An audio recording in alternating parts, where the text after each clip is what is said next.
have paradigms and roadblocks that prevent us from excelling, and they can be real or imagined. Welcome to Beyond Bricks, a podcast that will give you the ability to break through those walls. Here's Dr. Nathan Unruh. Welcome to the conversation. I'm excited today to talk with Darrin Smith, who truly lives in this world of experiences.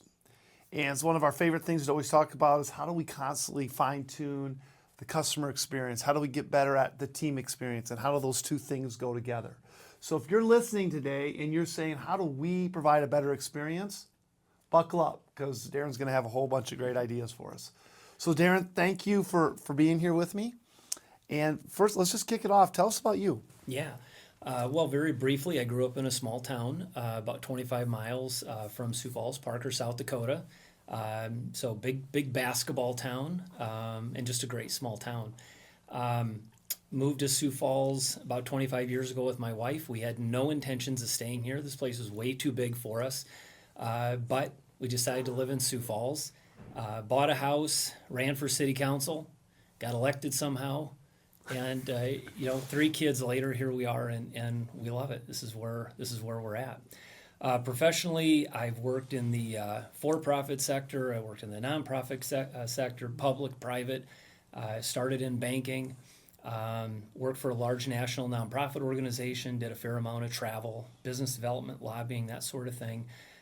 Worked for the city of Sioux Falls, community development, economic development. And then ended up with the Washington Pavilion Management Company about 8 years ago exactly now. And your role there right now? Is president and CEO. Okay. So you've had a few laps around the calendar. Yeah. So we got a foundation of why I wanted to sit down and talk with you. Yeah. But before we get there, Parker. Yeah. How many times did you go to the fair there? Oh, well, I grew up across the street from the fairgrounds. Okay, so when you said Parker, my mind went back to my experiences at the Parker Fair. Yeah. And putting the little coins in, and that tractor would push it up, and I just wanted to get a stuffed animal. Yeah. That was always fun. Do they still have that fair? Absolutely. And I think it's still the only free fair in the state of South Dakota, and it has been for a long time. So you talk about experiences. There is no experience like the Turner County Fair. The worst part, Nathan, was when the Sioux Falls people started coming to the Turner County Fair. The secret got out, and so it's not a well-kept secret anymore. Well, that's okay. I remember going as a kid. Yeah. We had a riot. Yeah, it's great. Okay, so I really want to talk about this idea of experiences. And when you took over at the pavilion and you've really trying to drive home, how do we have the best customer experience? Yeah. And I mean, you're getting performances from all over the world that come here to Sioux Falls. Yeah. And some amazing performances. And you've really had a desire to make sure that the offstage performance is just as good as the onstage. Yeah. So speak to that for a moment. Yeah, we talk about that a lot, and we have for a number of years. It's all about the guest experience. There's so much competition for the entertainment dollar. Even the other things we do, the arts and sciences, museums, education, restaurants, bars. There's a lot of places you can go and spend your dollars, right, in terms of our competition and what we do.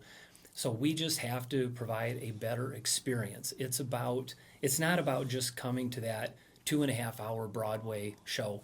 We want people to come 2 hours before the show and have a good time, and then have a great time during the show, and then stick around for an hour after. Have dessert, have coffee.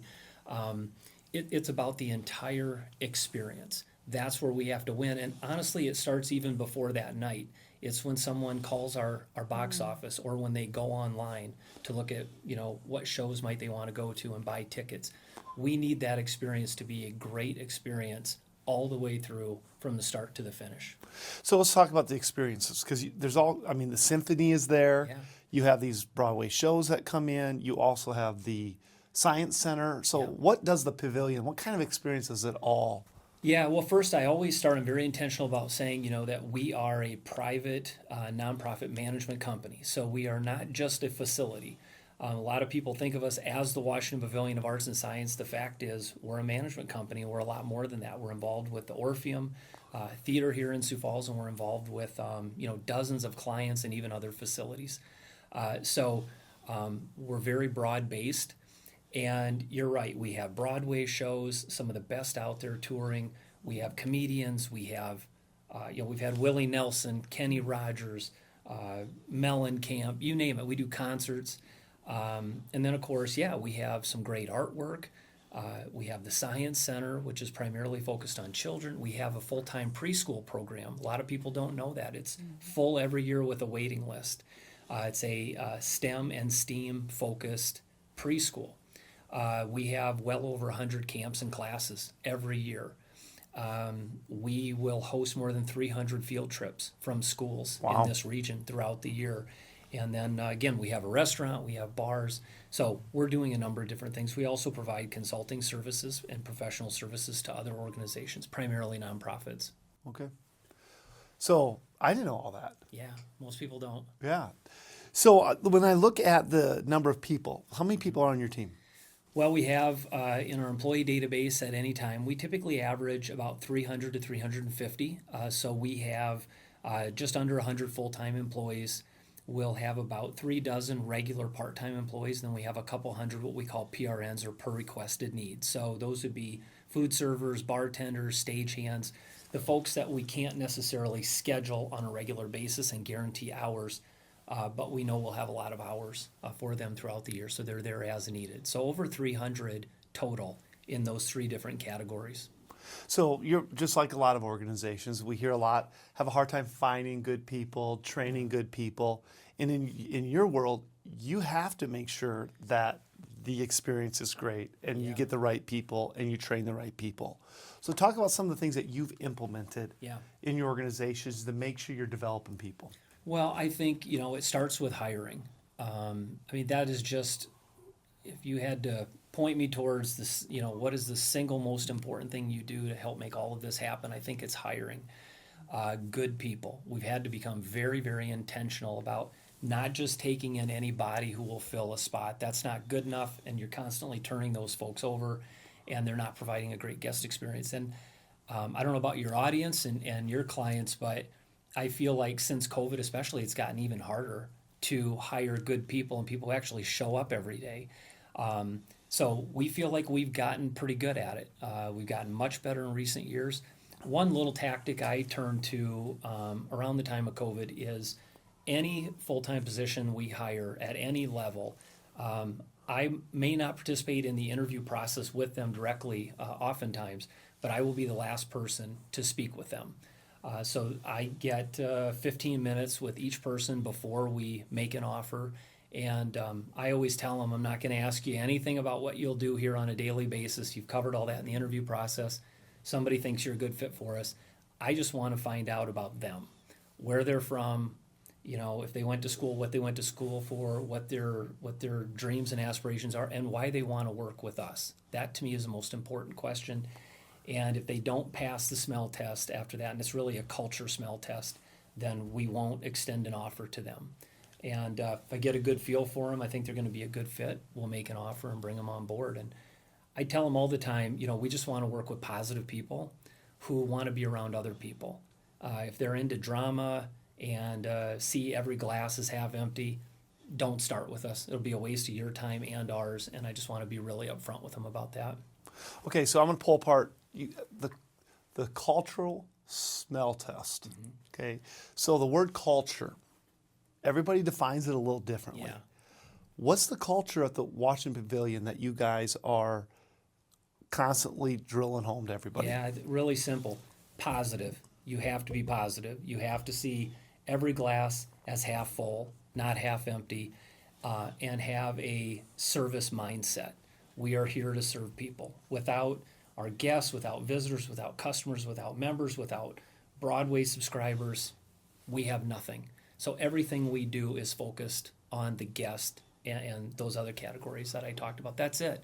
Be positive, be nice, treat others as you would want to be treated, and be service focused. So one of the things in part of your culture that I know that's been important is the idea of training. Mm-hmm. And that's something that you've made it mandatory. You've taken the whole, we've had the opportunity to work with your organization that says training is not something we did, it's something we do, Right. Yep. and you've incorporated that into the organization. Talk about that for a moment and what that's made to really have a culture of change. Yeah, and it's really important for us especially. I think it is for everybody, but especially for us because what I mentioned a moment ago, this very intentional hiring approach that we take, we very much live the hire for attitude, train for skill. One of the things I think we've done a really good job in recent years is we will take people out of different industries. They don't come from the arts, or whether that be performing arts, visual arts, science background.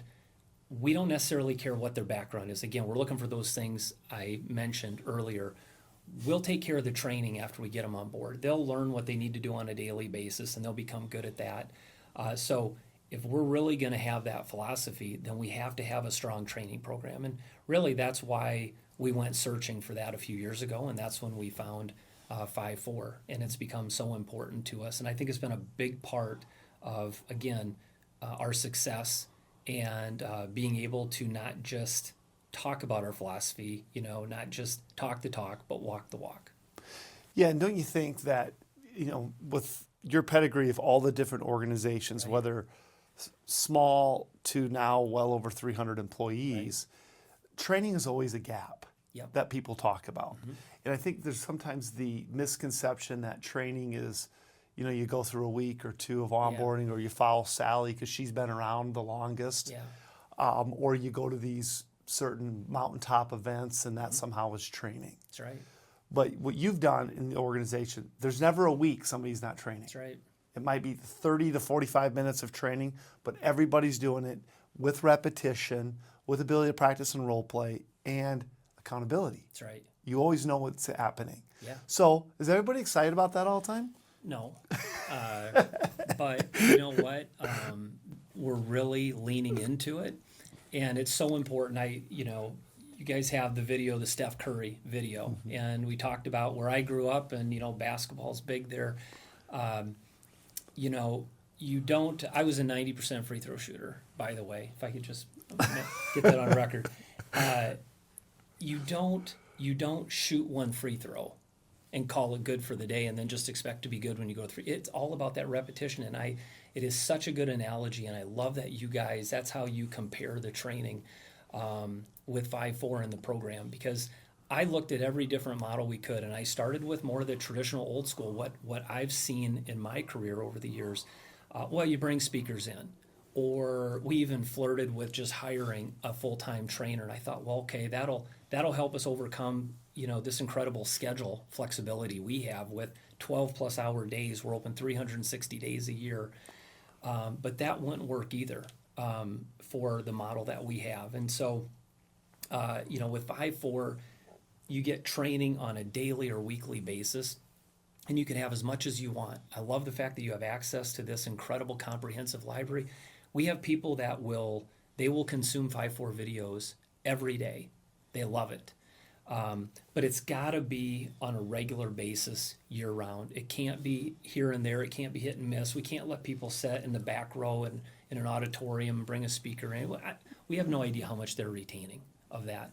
With this model, you not only get the training on a regular basis, but there's the simple quizzes to reinforce the content and ensure that, our folks are paying attention and they're learning from this, and that's really, really important. Yeah, and let's go back to basketball. Okay, congratulations, a 90% free throw shooter. But that didn't happen on accident. That's right. And, when we're doing this interview right now, happens to be during March Madness. Yeah. Where we get to see all these amazing games. And that didn't happen just in the last month or two. That's right. It's years and years of being in the gym. It's years of consistently doing the right things to have the opportunity to stand on this stage. Exactly. And our businesses are no different. Yep. If we want to consistently drive home a great guest experience, Right. what are we doing when the lights aren't on? Yep, that's right. Right? So I commend you on really driving that home. But that's not easy to do, is it? No, it's hard because we're all busy. Yeah. Too busy. Yeah. And we talk about this a lot because we track progress. You know, we know where all of our employees are with this. We tie it into our performance evaluation annually. We talk about that a lot.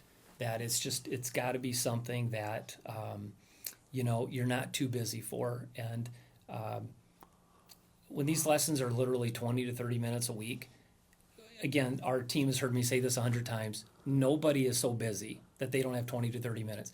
If you take a break at any point during the week, if you're driving home, driving to work, if you get up before everybody else on the weekend, right, at home, you have 20 or 30 minutes. And the other thing I tell people, our staff, is, you know, as an employer, we're making this incredible training program available to you at no cost. It's an incredible professional development opportunity. So we're paying for it. So when you don't do the training, are you cheating us? I suppose a little bit, but much more importantly, you're cheating yourself. This is a tremendous opportunity for a free professional development program that we are investing in you. And so, you know, I just urge people, please take 20 to 30 minutes a week and just get better. So I'm glad you bring that up, and I'm going to stay right there for a minute. We're human beings, not human doings. Right. So we get busy doing Yeah. and forget about being. So if we're human beings servicing human beings as the guest, it's important for us to become better human beings. So when you say get better, that's what you mean. Yeah. If you get people that are positive, dedicated to hey, if I'm got to be the smartest guy in the room, I need to change rooms, right? Yeah. So you've got people that are saying, I'm going to conform to what I consume, and you've given them resources to consume, and they probably don't even know when they're going to end up using it. Right, that's right. And what I love about it is so many times the best compliments we will get, Darrin, is, yeah, they're better as employees, but they're better at home. Yeah, exactly. I mean, they're better with their better moms, they're better dads, they're better friends. Exactly. So I think that's the main thing to drive home, providing Yes. people that kind of content. Yeah, absolutely. And that's what I love about 5-4. It's so unlike any of the other training programs I've ever participated in or I looked at. I quickly realized, I thought we were buying into a training program to make our staff better at work. And what I quickly realized is it makes our staff better at work. It makes them better people. But again, we have to want to be better at work. We have to want to be better professionally, and we have to want to be better personally. And so we'll give our staff all the opportunities in the world at our cost to become better professionals and better people. But they have to meet us halfway. That's just the reality. And I think the 5-4 program makes it as easy as possible for them to meet us halfway. It's as flexible as you can ever get by you choose when you train. And every organization can do it a little different. And we make sure our supervisors and managers know with our hourly staff in particular that they are scheduling time. That's really important. We're not asking hourly employees, for example, to work or to do their training at home or somewhere else that they're not on the clock. We would never ask that. So it's important that they get time at work on the clock to do the training. And then, you know, the salaried folks are a little different. Their schedules are a little more flexible. Okay, so I'm going to transition because you've done a nice job measuring to make sure that it's working. Yeah. So let's start at the high level. So before this interview, my understanding is that you've laid out a very clear, vivid vision for this organization. And you're about 2 years, just a little north of that, of that vivid vision. And out of the 5 objectives that you set, you've met 4 of them. Yeah. And I love that intentionality. Not only, hey, here's what we're going to go do. This is our big audacious goal or wildly important goal or whatever people call them. But then you gave a plan to do that, and you coupled it with resources to your overall team, which is a lot of the training. Yep. So speak to that for a minute. And I'm confident you're going to get the 5th one too. Yeah, no, we will. And, you know, I think sometimes when you set those goals, then you wrestle with if you're achieving them early, maybe we didn't set the bar high enough. You know, I think that's something you always wrestle with. But a big thing for us, I think, is the lag model. To me, those are the free throws in the gym every day. So you can step up to the line when it counts and make the free throws and seal the game, right? And I think the lags, we're eating this elephant one bite at a time. So we have these quarterly lags, and they are always focused in one way or another about achieving one of those 5 vivid vision goals. And so I just think that's really important. Sometimes with training and when you set goals, especially a handful of goals, maybe 3 years down the road, it's kind of like lifting the garage door, and you got this dirty garage, really dirty, and you look at it and it's intimidating, and where do I start? And so most people just don't start. And I think that's really important is to the way the 5-4 model is set up, with not only identifying those vivid vision goals, but then having that lag model, eating that elephant one bite at a time, and then doing weekly training.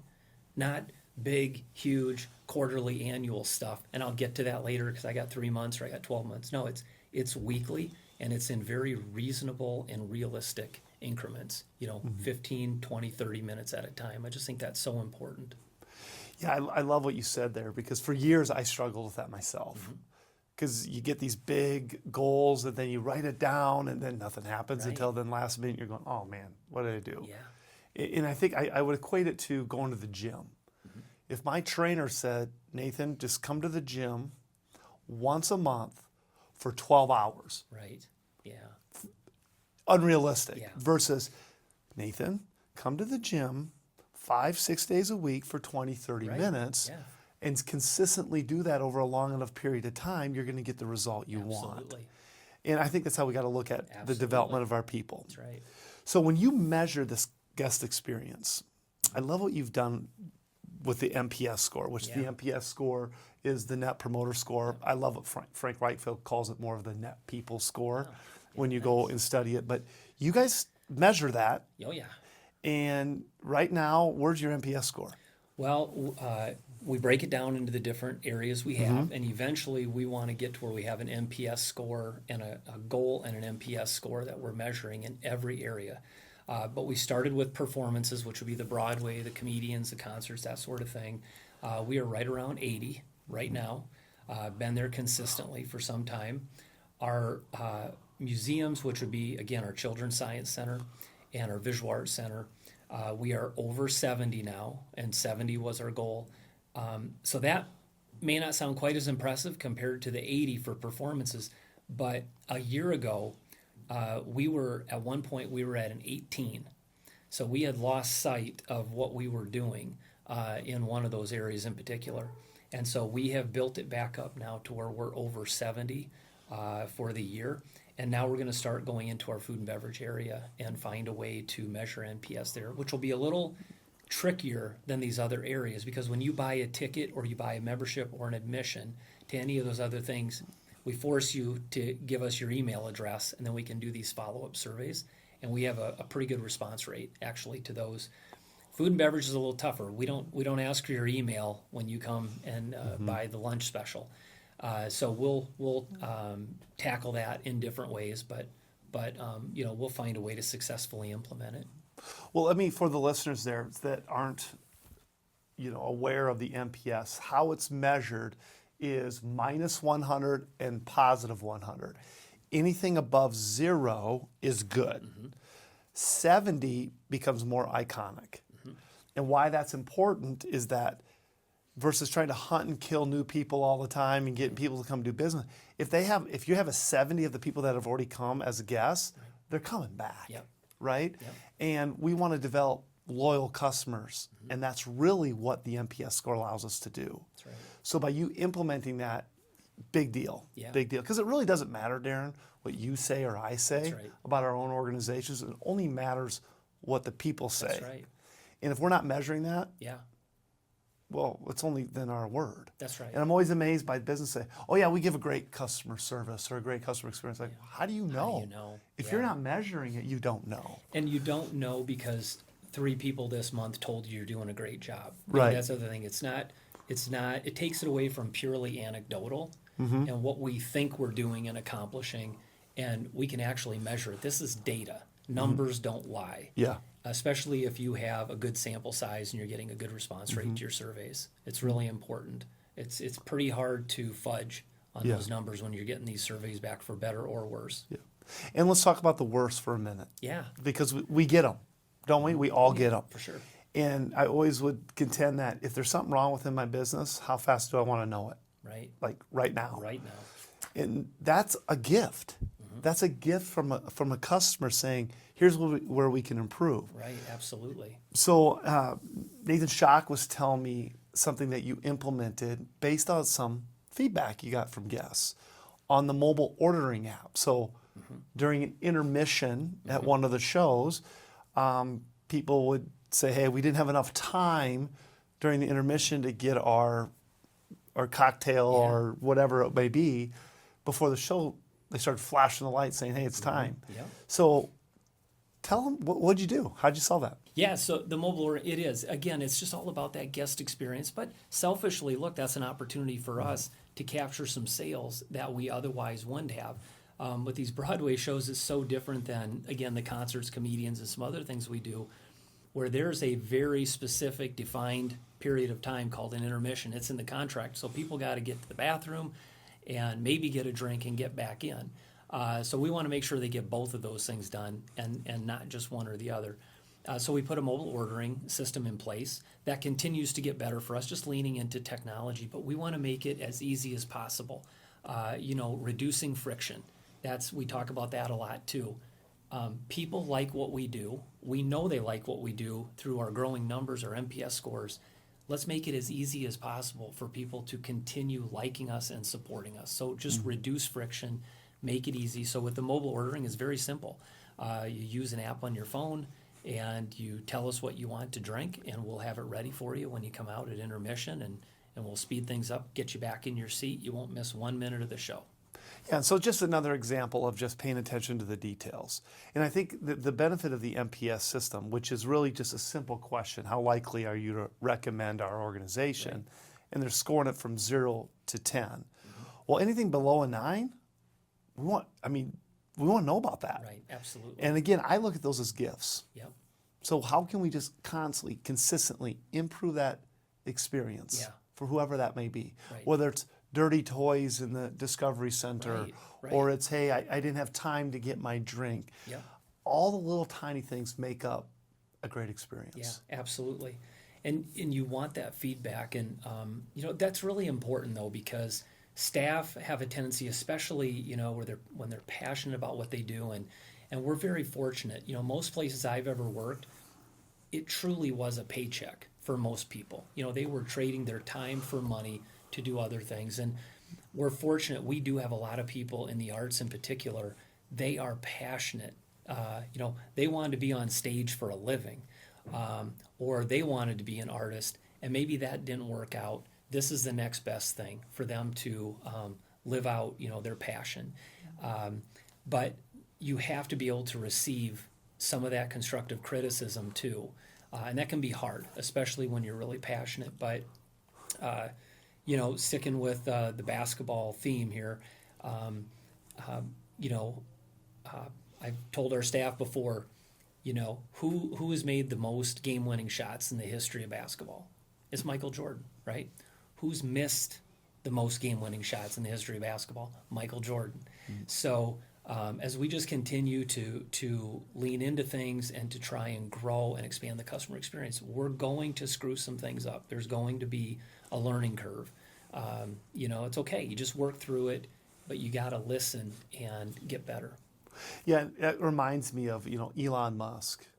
He says, if we're not blowing up some rockets trying to get to space, we're not trying hard enough. Absolutely. And I think that's that willingness to fail and that willingness to learn from that versus, nope, we can't change anything. That's right. And Absolutely. then you end up stuck with the same old thing over and over again. That's right.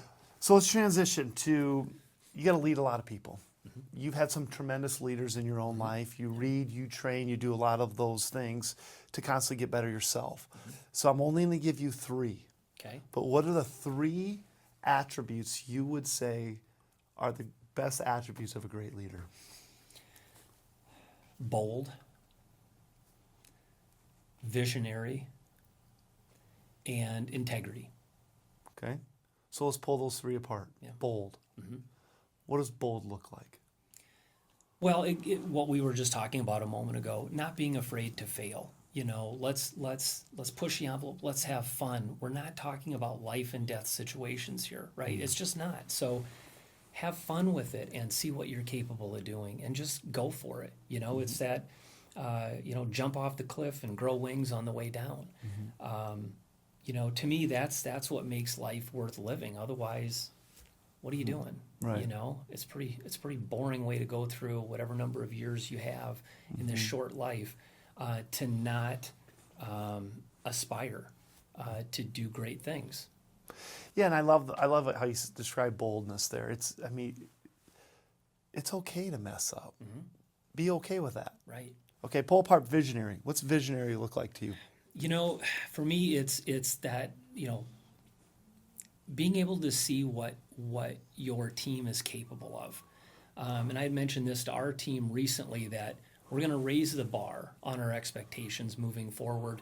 And there was a time a few years back where I had to set the bar not really where I wanted it or where I wanted to get to, but where we realistically could at that time, because we just didn't have the team to go to the next level. And now, again, through very good intentional hiring and so forth, we have a team now that can go to that next level and do big things. And so we're going to hold them accountable to do that. We're not going to let them settle. We're not going to let the organization settle. But you have to have someone who has the vision and is willing to, I think oftentimes I have greater faith in our team than they have in themselves, especially individually. And so you have to identify this vision about what we're capable of doing. But then you have to motivate and inspire every step of the way, so they have the confidence to go do that. Lots of people have vision, but it's combining that with the boldness. And then our next one, integrity. And for me, that's just being honest with people and communicating very effectively. I could have said communication, I suppose. But I consider that, I put it in the category of integrity, just being very honest with people about what this vision is, what our expectations will be, and where we're going. Yeah, 3 great attributes. So who's some people in your life that have been instrumental for you? I would say, one of my first bosses at the bank, I remember the first time I was promoted, and I was going to be doing more loans now. And I remember him, I was really young, but I remember him saying, he said, I don't really do all this new orientation stuff. I'm kind of old school. So he said, here's the deal. If you make too many bad loans, we're going to fire you. If you don't make any bad loans, we're going to fire you. And he said, does that make sense? And of course, I said, yes, sir, I got it. And I didn't have a clue what he was talking about. And so fast forward a few years in my career now, I get it. And it's the whole thing about, if you're just running into a house on fire without a plan, that's probably not going to be good if you're doing that on a regular basis. And at the same time, if you're never taking any chances, that's not going to work for you or the organization either. So that's a lesson that really stuck with me. And then I would say more recently, Mayor Huther here in Sioux Falls, I learned a lot about leadership and talk about integrity and being a direct communicator. No one's ever accused him of sugarcoating anything, and he knows there's a certain percent of any room he's in or the community that won't like what he does, and he's really okay with that, because if he believes in what he's doing and we're trying to accomplish big things, again, that's why you get up in the morning. Otherwise, what's the point? So yeah. Those are 2 that immediately come to mind. I love it. Well, this has been great stuff. I encourage you, as you listen to Darrin, his focus on training, his focus on measuring that training, his focus on the development, taking those 3 principles of boldness, being a visionary, and doing it with integrity. Some great stuff. And thanks for what you're doing for our community. I think what you've created there, it's always a great experience. Yeah, I remember bringing my kids there when they were young, and it's just been a great spot for this community. We can be very proud of it. You can be very proud of what you and your team has done. Thank you. Appreciate it. Thanks for this time. Thank you. Have paradigms and roadblocks that prevent us from excelling, and they can be real or imagined. Welcome to Beyond Bricks, a podcast that will give you the ability to break through those walls. Here's Dr. Nathan Unruh.